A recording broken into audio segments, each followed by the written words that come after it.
In the busy and bustling city of Port Harcourt, there lived a handsome young man named Martin. He was from the eastern part of Nigeria, where the birth of a male child was highly valued. In his culture, a male child was seen as a blessing, a symbol of strength, and the continuation of the family name. Martin got married to Sarah, a beautiful and loving young woman, with hopes of having a son to carry on his name. They lived happily together, and for a while, their life was perfect. But as the years passed, something began to trouble Martin. He and Sarah had been married for almost a decade, yet they had only been able to produce daughters. Sarah, who loved Martin with all her heart, gave birth to 5 daughters over the years. Martin's hopes grew weaker with each birth, as he couldn't help but feel disappointed every time they learned they were having another girl. He longed for a son. By the 10th year of their marriage, Sarah had already given birth to 5 daughters, and Martin could feel the pressure mounting on him. Each time Sarah gave birth, Martin would anxiously demand for the sex of the baby. He wasn't cruel to Sarah, but the weight of his culture's expectations weighed heavily on him. Sarah, on the other hand, loved her daughters dearly and was content with her family, though she couldn't help but notice how troubled Martin had become. "I just want a son, Sarah," Martin confessed one evening, his voice heavy with frustration. "We've tried so many times, but it's never been a boy." Sarah smiled gently, trying to comfort him. "But Martin, our daughters are wonderful. They are all healthy and happy. Isn't that enough?" But it was not enough for Martin. He couldn't let go of the thought of having a son. Sarah, despite her own happiness with their daughters, began to feel the strain of Martin's increasing discontent. In the 11th year of their marriage, Sarah found out she was pregnant again. She had hoped this time it would be the boy Martin had always wished for. But when the time came for Sarah to give birth, the news was just as disappointing as before. It was another baby girl. Martin was crushed. He could barely hide his disappointment. Sarah, exhausted and in pain, held the newborn girl in her arms with love. But she could see the sadness in Martin's eyes. He tried to smile, but it was clear that his heart was elsewhere.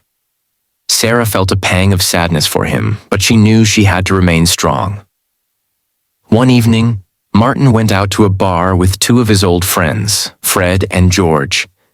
He needed to talk about his growing frustration.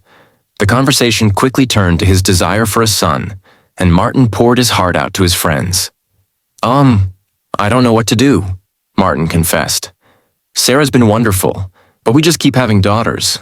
I don't know if she'll ever give me a son." Fred and George listened carefully. George, always the practical one, suggested a modern approach.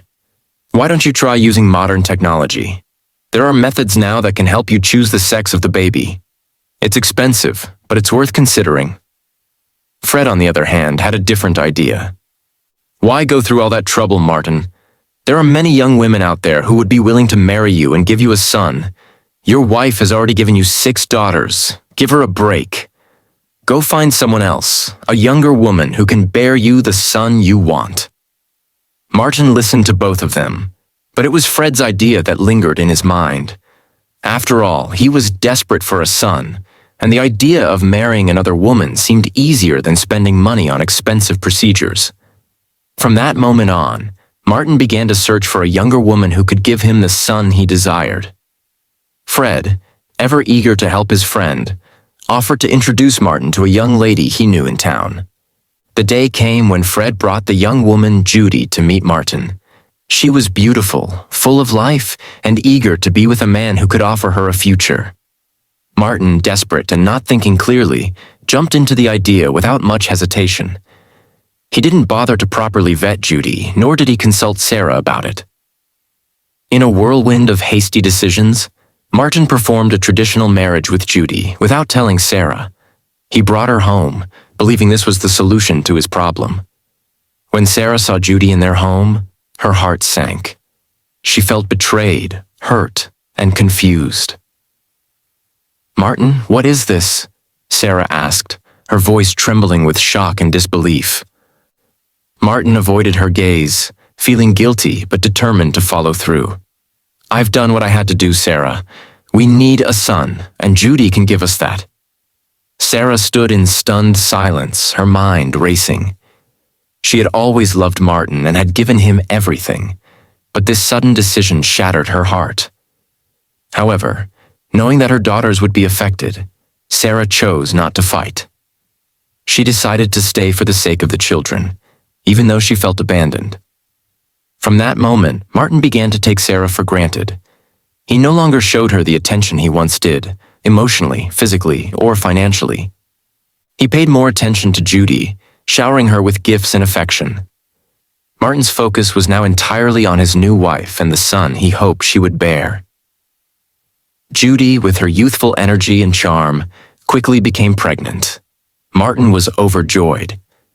"This is it," he thought. "I'm finally going to have a son." 9 months later, Judy gave birth to a bouncing baby boy, Marcus. Martin was thrilled, the joy he had longed for finally in his arms.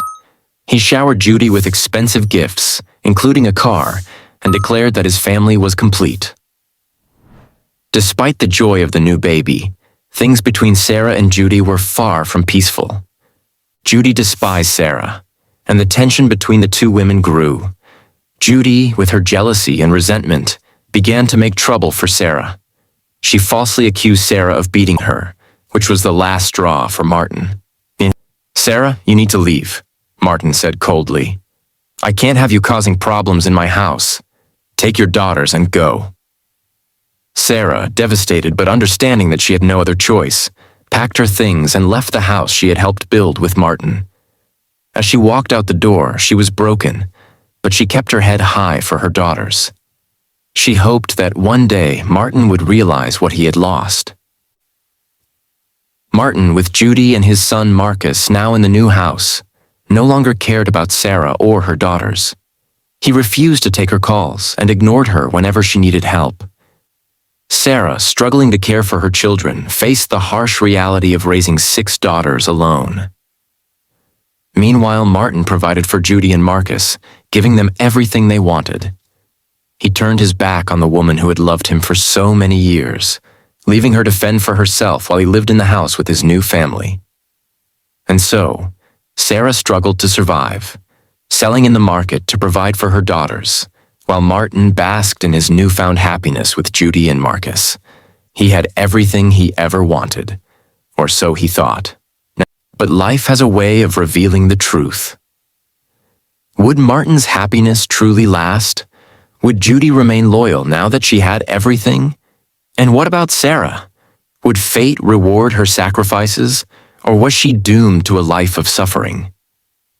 Most importantly, when the weight of his choices finally crashes down on him, would Martin realize what he had lost before it was too late? Find out in part 2.